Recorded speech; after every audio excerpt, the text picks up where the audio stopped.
Jadi artinya janabah itu tadi disebabkan karena berhubungan badan atau disebabkan karena mengeluarkan sperma, juga termasuk dianggap hukumnya janabah adalah haid dan nifas. Dan jika kalian sakit atau ala safarin, atau kalian berada di perjalanan sakit sehingga tidak bisa menggunakan air untuk mandi.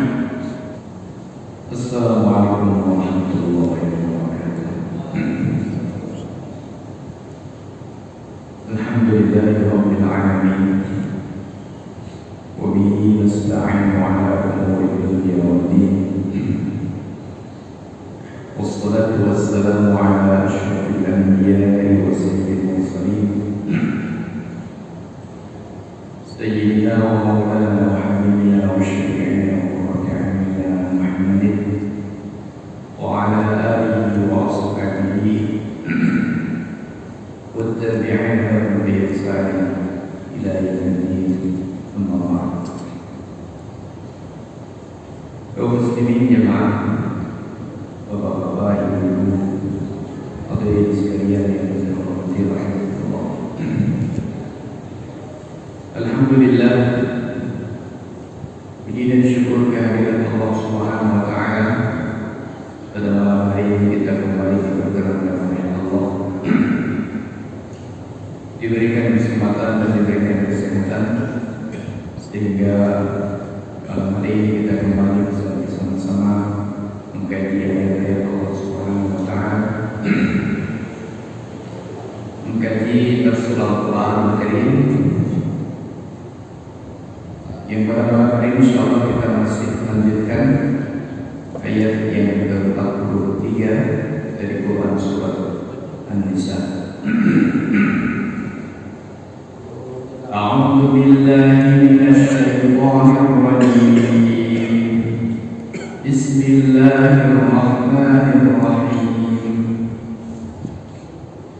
Ya ayyuhalladzina amanu la taqrabus salata wa antum sukara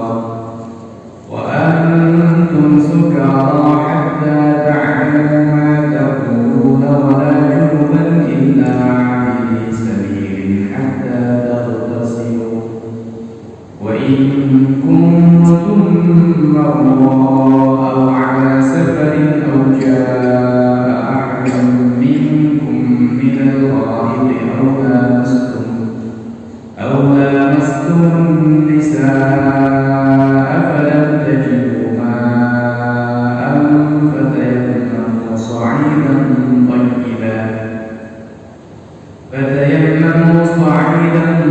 طيبا فامسحوا بوجوهكم وأيديكم إن الله كان عفوا غفورا. Kaum muslimin jemaah baik yang disebutkan oleh Allah, pada Rabu pekan lalu kita telah sampaikan ayat Ya ayyuhalladzina amanu la taqrabus salata wa antum sukara hatta ta'lamu ma taqulun, yang secara kesimpulan globalnya adalah larangan melakukan sholat pada saat orang mengalami mabuk, yang bermakna bahwa orang yang hilang akalnya, orang yang hilang kesadarannya tidak sah melakukan sholat, dan tentunya tidak wajib melakukan sholat. Hanya saja untuk orang yang mabuk, ketika dia mabuk secara sengaja, artinya dia melakukan mabuk secara sengaja sehingga akhirnya dia melewatkan waktu sholat, maka dia wajib untuk mengqadha sholat yang ditinggalkan karena mabuk tersebut.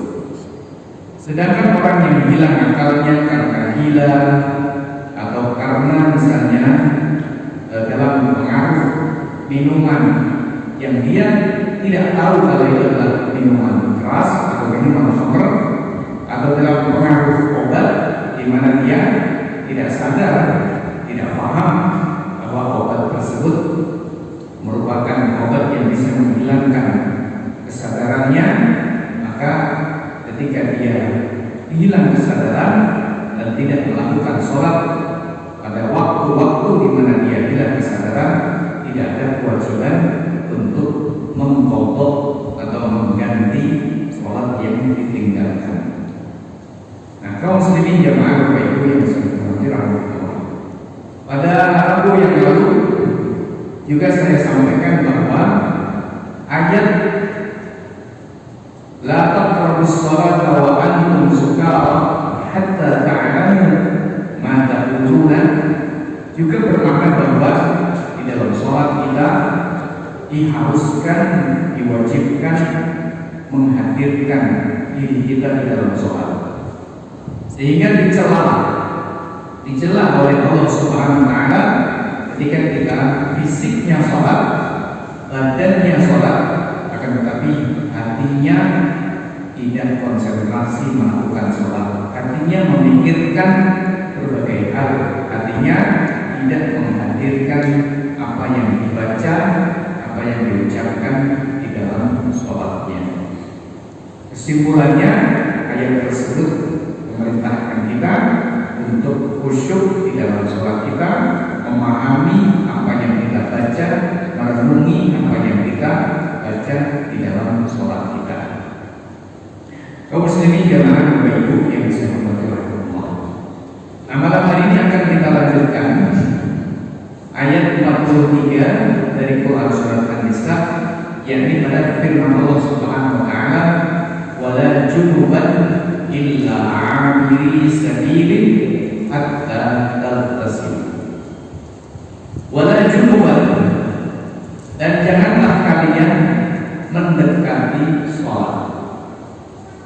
Junuban dalam keadaan junub, janganlah kalian mendekati sholat dalam keadaan junub. Illa 'abiri sabilin, kecuali orang yang lewat jalan, hatta taghtasilu, hingga kalian mandi. Kaum muslimin jamaah Bapak Ibu yang saya hormati, secara sederhana ayat ini memberikan pengertian kepada kita bahwa orang yang sedang janabah, junub atau janabah, orangnya disebut dengan junub, sifatnya disebut dengan janabah. Nah, apa itu janabah? Atau kapan orang disebut dengan junub? Yaitu ketika orang satu melakukan hubungan suami istri. Yang kedua, ketika seseorang mengeluarkan air, yakni mengeluarkan sperma atau maninya, baik dalam keadaan terjaga ataupun dalam keadaan tidur, yakni mimpi. Apakah dengan jalan yang halal ataukah dengan jalan yang haram? Dengan jalan yang haram, ya, mengeluarkan air sperma dengan jalan yang haram, misalnya seperti onani atau kalau perempuan masturbasi, maka itu adalah jalan yang haram. Nah, apakah melalui jalan yang haram ataukah cara yang halal?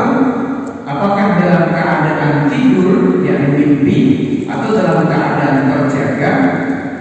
Ketika terjadi yang disebut dengan inzalul mani, mengeluarkan mani, maka itu adalah juga sebab orang disebut dengan junub atau janabah. Jadi berarti sebabnya janabah atau sebabnya junub itu adalah satu, berhubungan badan, yang kedua adalah karena mengeluarkan mani. Kaum muslimin jamaah Bapak Ibu yang saya hormati Allah. Nah, ayat ini mengatakan fi sabilillah hatta taghtasilu. Janganlah kalian mendekati sholat, maknanya jangan melakukan sholat dalam keadaan junub, dalam keadaan janabah sampai kalian mandi. Tadi mandi yang disebut dengan mandi besar atau mandi janabah. Ini merupakan perkara yang maklum minad din bid-darurah. Perkara yang sudah maklum, yang sudah sangat-sangat jelas bagi setiap kaum muslimin dari semua lapisan masyarakat, baik awam maupun perpelajarnya, santri ataupun bukan santri, bahwa orang yang sedang janabah tidak boleh melakukan sholat sampai dia mandi. Jadi kalau sampai ada orang dia tidak ngerti bahwa hukumnya wajib mandi janabah, maka ini tidak dimaafkan sama sekali, kecuali yang baru saja masuk Islam atau misalnya dia hidup di pedalaman yang tidak ada akses pengetahuan atau tidak ada akses ilmu yang bisa memahamkan dirinya tentang wajibnya mandi janabah. Sedangkan orang-orang yang hidup di tengah-tengah masyarakat di mana ada banyak ulama, ada banyak ustaz, ada banyak kiai, ada banyak orang yang tahu tentang hukum Islam, kok sampai tidak tahu bahwa mandi janabah setelah hubungan badan atau mandi janabah karena mimpi basah atau karena mengeluarkan sperma dengan cara yang halal atau cara yang haram, dia kok tidak tahu kalau itu hukumnya wajib, maka tidak dimaafkan oleh Allah Subhanahu wa taala, karena ini perkara yang maklum minad din bid-darurah, perkara yang jelas. Bahasa Jawa cetok belo-belo tanpa perlu penjelasan yang lebih. Kaum muslimin jamaah Bapak Ibu yang saya hormati rahimahullah. Nah, bagaimana dengan haid dan nifas? Bagaimana dengan haid dan nifas? Maka berdasarkan hadis-hadis Nabi Sallallahu Alaihi Wasallam, haid dan nifas disejajarkan atau disamakan dengan hukumnya janabah, yakni orang yang sedang haid dan sedang nifas juga tidak boleh melakukan sholat. Dan ini juga merupakan perkara yang maklum minad din bid-darurah. Dia boleh melakukan sholat bila mana haidnya atau nifasnya sudah berhenti dan sudah melakukan mandi. Ini disebut-sebut di dalam banyak hadis dan juga disampaikan oleh Allah Subhanahu wa taala di dalam firman-Nya yang berkaitan dengan haid. Quran mengatakan, "Wa yas'alunaka 'anil mahid qul huwa adhan fa'tazilun nisaa fil mahid wa la taqrabuhunna hatta yatahurna fa idza tatahharna fa'tuhunna min haitsu amarakumullah." Itu disebut di dalam Quran surat Al-Baqarah yang sudah pernah kita kaji bersama. Quran mengatakan yas'alunaka 'anil mahid. Mereka bertanya kepada wahai Rasulullah tentang al-mahid, tentang haid. Qul, katakanlah wahai Rasulullah, huwa ada. Haid itu adalah ada kotoran. Kotoran yang keluar, darah yang kotor yang keluar dari rahim seorang wanita. Fa'tazilun nisaa fil mahid, maka tinggalkanlah istri kalian, artinya jangan berhubungan badan dengan istri kalian fil mahid, pada saat haid. Wala taqrabuhunna, dan jangan kalian mendekati mereka hatta yatahurna, sampai mereka suci, artinya suci sampai selesai haidnya. Fa idza tatahharna, jika mereka telah mandi, ya sudah suci dan kemudian sudah mandi, fa'tuhunna min haitsu amarakumullah, maka silakan datangi mereka, artinya berhubungan badan dengan mereka sesuai dengan cara yang diperintahkan oleh Allah Subhanahu wa Ta'ala. Jadi ayat ini secara tidak langsung juga memberikan pengertian bahwa orang yang haid, selesai haid, wajib mandi. Untuk berhubungan badan dengan suaminya pun dia wajib mandi, apalagi akan menghadap Allah Subhanahu wa Ta'ala dengan melakukan sholat. Oleh karena itu maka di dalam hadis-hadis Nabi Sallallahu Alaihi Wasallam sudah dijelaskan wajibnya mandi selesai haid. Nah, ini dikatakan sebagai janabah. Jadi artinya janabah itu tadi disebabkan karena berhubungan badan atau disebabkan karena mengeluarkan sperma, juga termasuk dianggap hukumnya janabah adalah haid dan nifas. Kaum muslimin jamaah Bapak Ibu yang saya hormati Allah, ini perkara-perkara yang saya kira maklum semua lapisan masyarakat sudah paham tentang kewajiban mandi ketika terjadi hal-hal yang tadi saya sampaikan. Kemudian ayat ini mengatakan wala junuban illa 'abiri sabil hatta taghtasil. Janganlah kalian mendekati sholat dalam keadaan janabah kecuali lewat jalan sampai kalian mandi. Nah, ketika kita pikir-pikir kecuali lewat jalan, ini maksudnya apa? Illa 'abiri sabil, kecuali lewat jalan. Ini maksudnya apa? Nah, para ulama berselisih pendapat dalam menjelaskan ayat atau frase illa 'abiri sabil, kecuali orang yang lewat jalan. Sebagian ulama menafsirkan seperti ini. Ya ayyuhalladzina amanu, wahai orang yang beriman, la taqrabus shalah, jangan dekati sholat. Maknanya jangan dekati sholat, jangan dekati tempatnya sholat, yaitu masjid. Kalau mendekati masjidnya saja tidak boleh, tapi apalagi sholatnya, begitu maknanya. Nah, kalau kita lanjutkan dengan ayat ini, wala junuban illa 'abiri sabil, dan jangan dekati sholat, maknanya jangan dekati tempat sholat yaitu masjid dalam keadaan janabah illa 'abiri sabil, kecuali sekedar lewat saja. Nah, kalau kita maknai jangan mendekati tempat sholat yakni masjid dalam keadaan janabah kecuali sekedar lewat, kita jadi paham.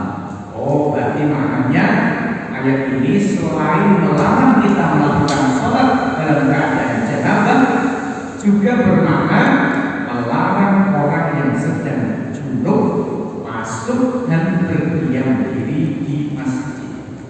Tapi kalau cuma lewat saja, maka hukumnya boleh. Nah, begitu. Jadi misalnya Bapak Ibu yang saya hormati, panjenengan kondisinya janabah, selesai berhubungan badan, belum mandi, maka panjenengan tidak boleh masuk ke dalam masjid dan berdiam diri di masjid, tidak boleh. Begitu pula seorang wanita yang sedang haid atau sedang nifas, haidnya belum selesai, ya, atau sudah selesai tapi belum mandi, belum mandi, maka tidak boleh masuk ke dalam masjid, berdiam diri di masjid meskipun sebentar. Tapi kalau cuma lewat saja, maksudnya lewat itu bagaimana? Tadi ada barang yang ketinggalan di sana, padahal dia parkirnya di sana. Nah, kalau harus lewat sana jauh, maka lewatnya masjid. Misalnya seperti itu, maka itu boleh sekedar lewat. Nah, kalau kita tafsirkan seperti ini Bapak Ibu yang saya hormati Allah, bermakna bagi orang yang janabah melakukan sholat, bagi orang yang haid dan nifas melakukan sholat. Ayat ini juga bermakna larangan bagi orang yang janabah, junub, bagi orang yang haid dan nifas berdiam diri di masjid, tapi masih boleh kalau sekedar numpang lewat saja. Ini diperkuat oleh hadis-hadis Nabi Shallallahu Alaihi Wasallam, seperti hadis riwayat Abu Dawud, di mana Nabi Shallallahu Alaihi Wasallam mengatakan, Inni la uhillul masjidah lihafidin wala lijunubin. Aku tidak menghalalkan masjid untuk orang yang haid, perempuan yang haid, wala lijunubin, dan tidak pula untuk orang yang sedang haid. Berarti berdasarkan hadis ini, meskipun hadis ini dari sisi sanad, dari sisi kualitas hadisnya masih diperselisihkan oleh para ulama ahli hadis, tetapi ketika kita bawa kepada ayat ini sejalan dengan tafsiran wala junuban illa amil sabilin, bermakna jangan dekati tempat sholat yang di masjid kecuali sekedar lewat saja dalam keadaan janabah sampai mandi. Ini adalah madhabnya mayoritas ulama. Madhab Hanafi, madhab Maliki, madhab Syafi'i, dan madhab Hambali, yang ini merupakan 4 madhab di dunia, 4 madhab fikih di dunia. Ini merupakan mayoritas ulama berpendapat seperti yang tadi saya sampaikan, yakni haramnya, dilarangnya orang yang sedang junub, orang yang sedang haid atau sedang nifas berdiam diri di dalam masjid, itu dilarang. Kaum muslimin jamaah, Bapak Ibu yang saya hormati, rahimahullah. Nah, bagaimana kalau kemudian kita tidak menggunakan tafsir ini, tetapi kita maknai janganlah kalian melakukan sholat dalam keadaan janabah kecuali abir sabil, lewat jalan. Apa maknanya lewat jalan? Nah, kalau kita maknai jangan lakukan sholat dalam keadaan janabah kecuali lewat jalan sampai kalian nanti, maknanya kecuali bagi musafir. Maksudnya kecuali bagi musafir, ya bagi musafir yang dia tidak mendapati air sehingga dia belum sempat mandi karena tidak mendapati air, ada hukum lain. Yaitu apa hukumnya? Dia boleh sholat tanpa mandi dengan cara melakukan tayamum sebagaimana disampaikan dalam kelanjutan ayatnya. Begitu menurut sebagian ahli tafsir. Lalu bagaimana ketentuan tayamumnya? Nah, kita baca lanjutan ayatnya. Wa in kuntum marḍā, dan jika kalian sakit, aw 'ala safarin, atau kalian berada di perjalanan, sakit sehingga tidak bisa menggunakan air untuk mandi. Jadi harusnya dia tayamum dan harusnya dia itu mandi.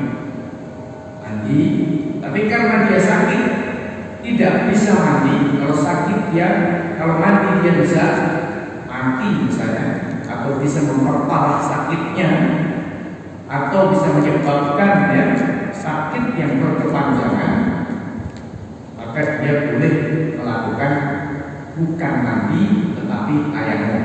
Nanti lanjutkan ayatnya. Aw 'ala safarin, atau kalian berada di perjalanan, maknanya kalian dalam keadaan janabah.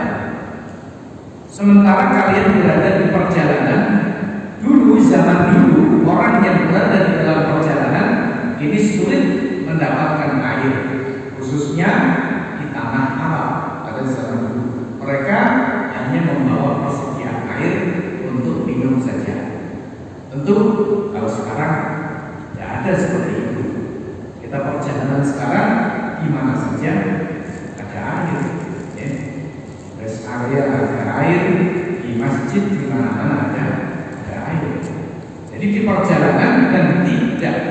mendapati air. Au jaa ahadun minkum minal ghaib, atau salah seorang dari kalian selesai membuang air besar, yakni harusnya melakukan wudu tapi tidak ada air. Selesai membuang air besar, tidak ada air. Aula masdun nisaa, atau kalian menyentuh perempuan. Di sini maknanya menyentuh perempuan bisa dimaknai menyentuh dalam arti sentuhan kulit biasa, bisa juga dimaknai sentuhan dalam arti khusus, yakni berhubungan badan atau pendahuluan kepada hubungan badan. Nah, ketika kalian sakit harusnya wudu tapi tidak kuat wudu, atau harusnya mandi janabah tapi tidak kuat mandi janabah karena sakit. Atau ketika kalian dalam perjalanan harusnya wudu tetapi tidak ada air, atau kalian berada di perjalanan harusnya mandi janabah tapi tidak ada air, atau kalian selesai membuang air besar, harusnya selesai membuang air besar ketika kalian mau sholat wudu tapi tidak ada air. Aula masdun nisaa, atau kalian selesai menyentuh perempuan, menyentuh istri kalian, kalau dimaknai sentuhan dalam tanda petik, atau menyentuh perempuan kalau dimaknai sentuhan biasa, berarti batal wudu kalian. Seharusnya wudu tapi kalian tidak mendapati air, lalu bagaimana? Fatayammamu sha'idan thayyiban, maka bertayamumlah kalian sha'idan thayyiban, dengan atau pada debu yang suci. Famsahu biwujuhikum, maka usaplah wajah kalian, wa aydikum, dan tangan kalian. Kaum muslimin jamaah Bapak Ibu yang dirahmati Allah. Jadi ayat ini berarti bicara tentang hukum tayamum. Tayamum itu apa? Nah, wudu itu apa? Kalau kita tahu tentang wudu, maka sederhananya tayamum itu adalah satu bentuk bersuci yang disyariatkan oleh Allah Subhanahu wa taala dalam kondisi darurat sebagai penggantinya wudu. Begitu pula tayamum ini juga merupakan sebuah syariat berkaitan dengan bersuci yang dilakukan karena darurat sebagai gantinya mandi janabah. Ini kalau kita perhatikan, ayat ini mencakup tayamum karena mengganti wudu dan tayamum karena mengganti janabah. Nah, pertanyaannya Bapak Ibu yang saya hormati Allah, sebabnya tayamum itu apa? Sebab tayamum, sebabnya tayamum. Ini kalau kita bahas kaji dalam kitab-kitab fikih panjang, tapi ini saya sederhanakan. Sebabnya tayamum itu apa? Sebabnya tayamum itu hanya satu, yaitu terdapat uzur. Terdapat uzur. Uzur itu apa artinya? Uzur itu artinya tidak memungkinkan menggunakan air. Itu artinya uzur. Jadi uzurnya adalah ada ulama tidak adanya air. Dan tidak adanya air itu bermakna dua, adam hissi dan adam hukmi. Ya, adam hissi artinya tidak ada secara kasat mata, tidak ada air secara kasat mata, seperti ketika terjadi kekeringan yang panjang, tidak ada air. Nah, di dalam ayat tadi dikatakan au ala safarin, atau kalian berada di perjalanan. Zaman dulu di perjalanan susah untuk mendapatkan air.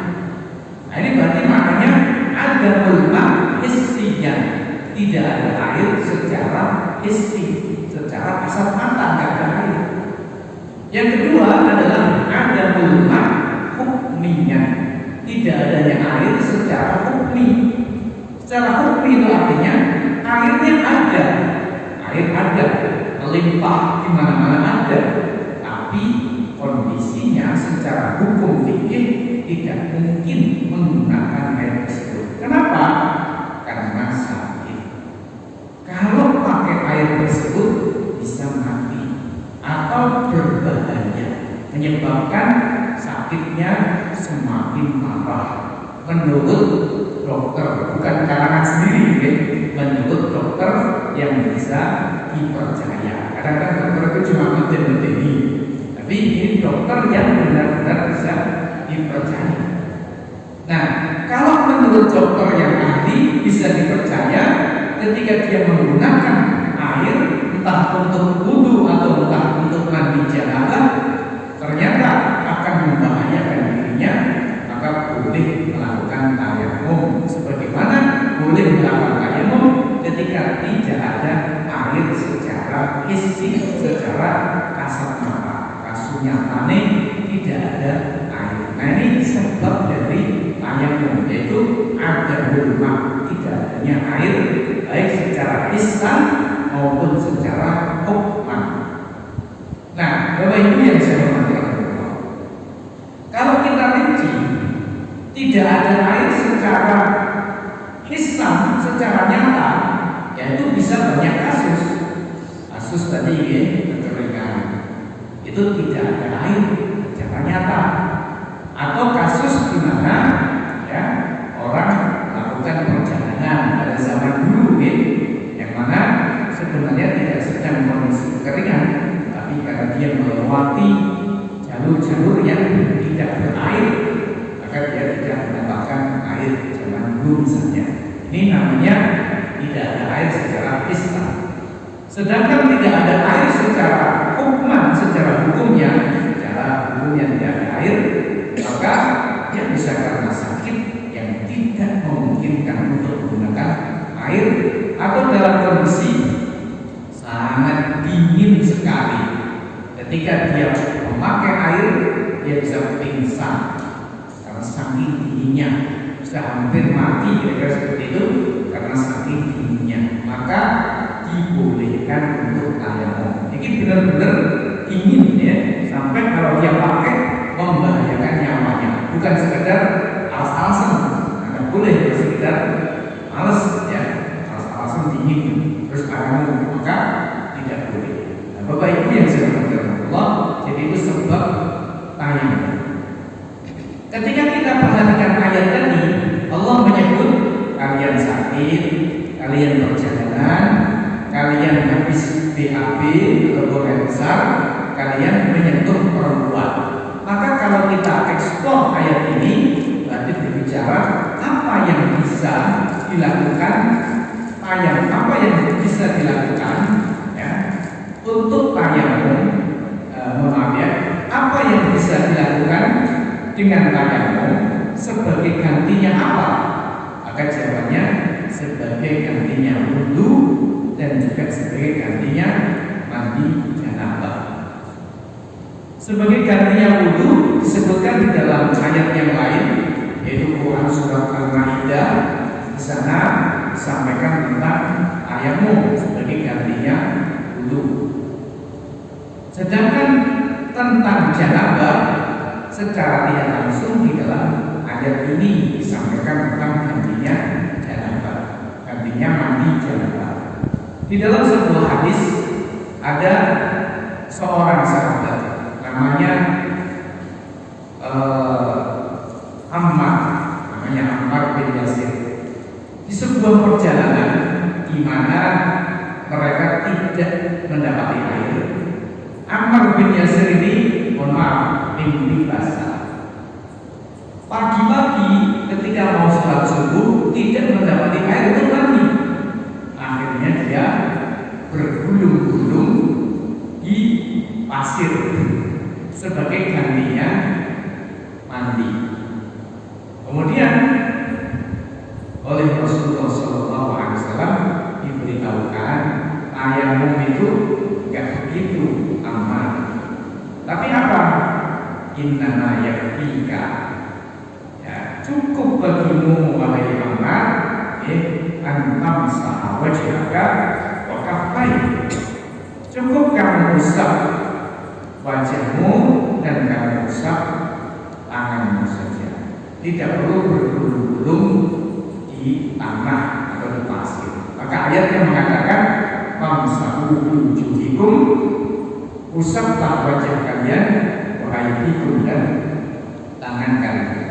Ini tentang tayamum sebagai ganti dari mandi dan sebagai ganti dari tayamum ketika wudu ketika tidak ada air, baik karena benar-benar tidak ada air atau karena tercegah menggunakan air dari sisi kesehatan. Jadi berbahaya untuk kondisi kesehatan manusia, misalnya menyebabkan kematian atau sakit yang panjang. Kaum muslimin jamaah Bapak Ibu yang saya hormati. Lalu bagaimana, apa yang bisa digunakan untuk tayamum? Di dalam ayat Quran mengatakan fatayammamu sha'idan thayyiban. Sha'idan, tayamumlah dengan sha'id. Sha'id itu apa? Secara pengertian bahasa Arab, sha'id itu maknanya ma ala wajhil ardi, apa yang ada di atas muka bumi. Jadi sesuatu yang ada di permukaan bumi itu namanya sha'id. Jadi pasir, ya, debu yang ada di tanah itu namanya sha'id. Nah, sehingga berarti menurut sebagian ulama kita boleh tayamum dengan apa saja yang ada di permukaan bumi. Apakah itu pohon, apakah itu batu, apakah itu pasir atau tanah, itu boleh karena dia berada di permukaan bumi, permukaan tanah. Begitu. Berarti kalau tidak di permukaan tanah, ya tidak boleh. Seperti tayamum dengan misalnya ketika orang di pesawat atau di kereta, tayamum dengan menempelkan tangannya di tempat duduknya atau di tempat duduknya di kursinya, seperti itu. Maka itu tidak bisa, karena jelas itu tidak bisa dikatakan sha'id, karena sha'id itu adalah apa yang berada di permukaan tanah. Bisa batu, bisa kayu, bisa apa saja yang ada di permukaan tanah. Itu. Sedangkan kursi pesawat, kursi mobil, kursi kereta atau dinding-dinding kereta tidak bisa disebut dengan sha'id menurut pengertian bahasa. Apalagi kalau kita menggunakan tafsiran yang mazhab Syafi'i, maka lebih ketat lagi. Kalau mazhab Syafi'i, tayamum ini paling sulit. Artinya paling sulit itu syaratnya lebih banyak lagi. Apa? Tidak cukup tayamum dengan batu, menempelkan tangan kita di batu yang ada di tanah, itu tidak bisa. Tayamum itu harus pakai pasir, debu itu, yang mana pasir atau debu tersebut harus ada, kalau bahasa Jawa namanya geletuk. Geletuk itu debu-debu kecil yang berterbangan kalau kita tiup. Kita tiup seperti ini, dia akan berterbangan. Itu namanya ghubar. Nah, menurut mazhab Syafi'i wajib hukumnya tayamum itu pakai tanah, bukan batu, bukan kayu, tapi tanah. Yang tanah itu ada ghubarnya, ada geletuknya bahasa Jawa, ya, ada debu-debu kecil yang ketika ditiup seperti ini akan berterbangan. Kalau enggak ada, maka tidak sah menurut mazhab Syafi'i. Nah, jadi kalau kita tayamum di pesawat atau kemudian di kereta dengan menempelkan tangan kita di kursi, itu menurut pemahaman saya nggak nyambung dengan mazhab manapun. Ya, nggak nyambung dengan mazhab manapun. Ayatnya mengatakan sha'idan. Sha'idan itu maknanya sesuatu yang ada di permukaan tanah. Ya, pesawat, kereta, kursi kereta, kursi pesawat, ya, kabin pesawat jelas bukan sahih menurut pengertian bahasa manapun. Begitu. Bapak Ibu yang saya hormati. Nah, terus bagaimana kalau seperti itu? Maka sebagian orang kemudian mengupayakan ketika misalnya orang itu perjalanan jauh, ya pesawat 8 jam, 12 jam, misalnya umroh, biasanya akan melewati satu sholat yang tidak mungkin bisa dijamak. Kalau bisa dijamak, dijamak. Ya. Kalau tidak bisa dijamak, bagaimana? Di pesawat, kalau dia bisa wudhu, memakai air ala kadarnya, mungkin dia masuk ke toilet pesawat, bawa botol atau bawa air sedikit, bisa. Ya, kalau dia bisa melakukan itu, bisa. Artinya harus dilakukan. Nanti ada air, begitu. Tapi kalau misalnya tidak ada air sama sekali, misalnya begitu, tidak mungkin menggunakan air, ya bagaimana lagi? Berarti dia termasuk orang yang kehilangan atau tidak mendapati dua alat bersuci. Wudhu tidak bisa, tayamum juga tidak bisa. Nah, kalau tayamum tidak bisa, wudhu tidak bisa, bagaimana sholatnya? Ya tetap sholat, tapi sholatnya tidak cukup, wajib untuk mengganti. Artinya diulangi lagi ketika nanti sudah turun dari pesawat atau turun dari kereta, begitu. Nah, yang perlu saya berikan catatan juga Bapak Ibu, sholat di atas pesawat atau sholat di atas kereta ini secara umum tidak mencukupi. Makanya wajib kita ganti ketika kita sudah turun. Kenapa? Satu, sholat di atas pesawat dan kereta jelas tidak menghadap kiblat. Ini satu. Meskipun masih mungkin, tapi sangat jarang sekali, sangat susah sekali. Apalagi kereta itu jalannya bisa bergonta-ganti. Kalau pesawat mungkin lurus, tapi kan kita nggak bisa ngadep kena EDW, kira-kira seperti itu. Harus ngadep ke kursinya. Yang kedua, Bapak Ibu, sholat di atas pesawat ataupun kereta ini tidak memenuhi syarat terkait dari rukun, ya, berdiri, duduk, rukuk, sujud, ini semuanya nggak bisa dilakukan dengan sebagaimana mestinya.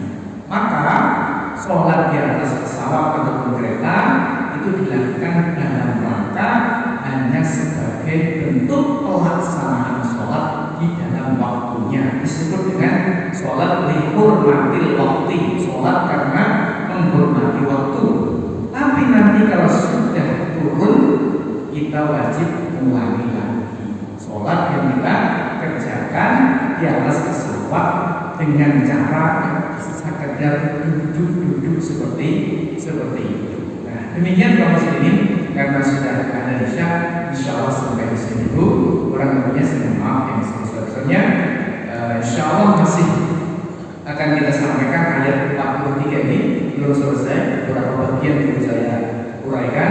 Insya Allah akan depan akan kembali saya sampaikan. Demikian kurang lebihnya, mohon maaf.